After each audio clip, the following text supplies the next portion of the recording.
This is Autoline Daily, the show dedicated to enthusiasts of the global automotive industry.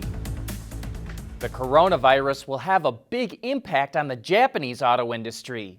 According to Goldman Sachs, it will cost Toyota, Nissan, Honda, Mitsubishi, and Mazda $1.6 billion.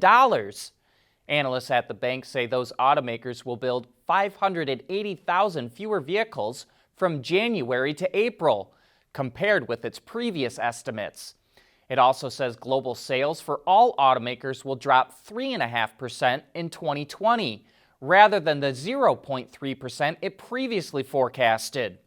Goldman says even if plants get back online soon, it will take some time to get back in the full swing of things due to labor and part shortages. In a fairly unsurprising development, Reid Bigland, the head of the Ram brand, as well as the head of U.S. sales at FCA and FCA Canada, is leaving the company to pursue interests outside of FCA. This seemed like a foregone conclusion after he filed a federal whistleblower complaint against the company over its sales reporting. Bigland then sued FCA after he claimed the automaker cut his pay, which cost him $1.8 million. FCA said it withheld his pay because he was implicated in the federal investigation. All the legal actions have been resolved, but it was probably best for both sides to go their separate ways.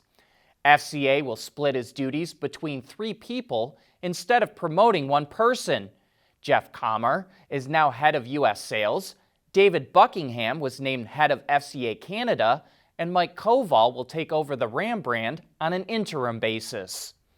And speaking of FCA, it unveiled the all-new Fiat 500, which is now all-electric. While it's still instantly recognizable as a 500, the new model is wider and longer than before. A 42 kilowatt-hour battery pack provides 320 kilometers of range on the WLTP test, which converts to 177 EPA miles. It offers Level 2 autonomous driving, which includes intelligent adaptive cruise control and lane centering. It's the first vehicle in FCA's lineup to get the new Uconnect 5 infotainment system and is offered with a 10.2-inch high-def touchscreen. The new 500 is on sale in several countries in Europe, but FCA says it hasn't decided if it will bring it to the U.S. Our guess is probably not, after the first electric 500 was a sales disaster.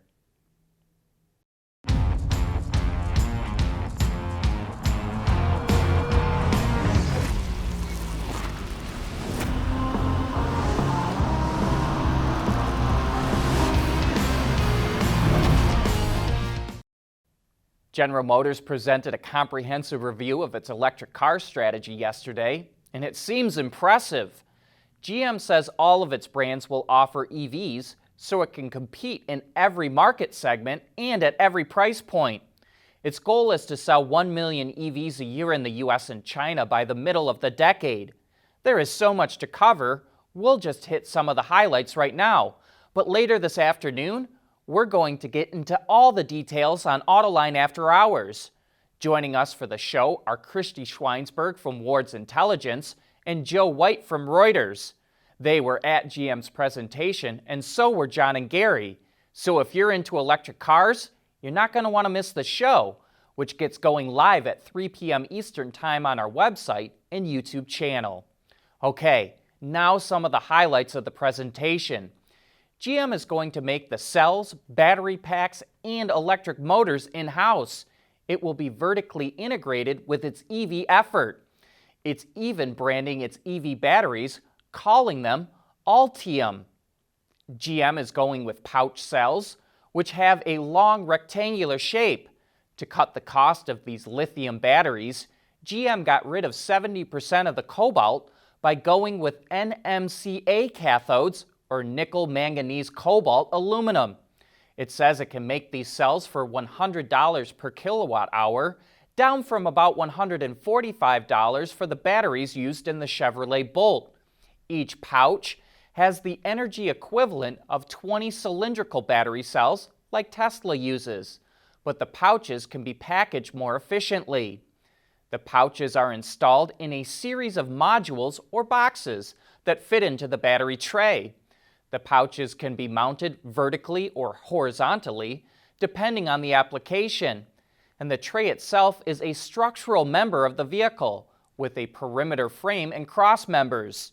GM says it will make packs ranging from 50 up to 200 kilowatt hours. The packs will be mounted in a skateboard-like chassis that is made with various stampings, not extrusions. This will allow GM to mount any kind of body style onto it, including SUVs, sedans, pickup trucks, crossovers, and even the GM Cruise autonomous shuttle bus. This is a gutsy strategy and puts GM on par with Volkswagen as two traditional automakers who decided to make all the major EV components in-house. And don't forget, we'll get into more details on Autoline after hours.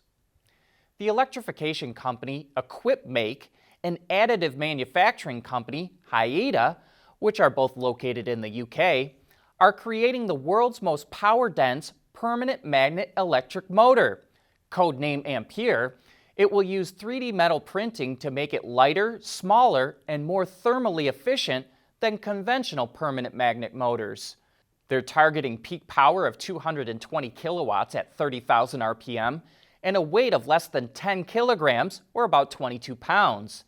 The companies are developing the motor for several industries, including automotive, aerospace, and marine, and the prototypes are expected to be up and running in about a year's time.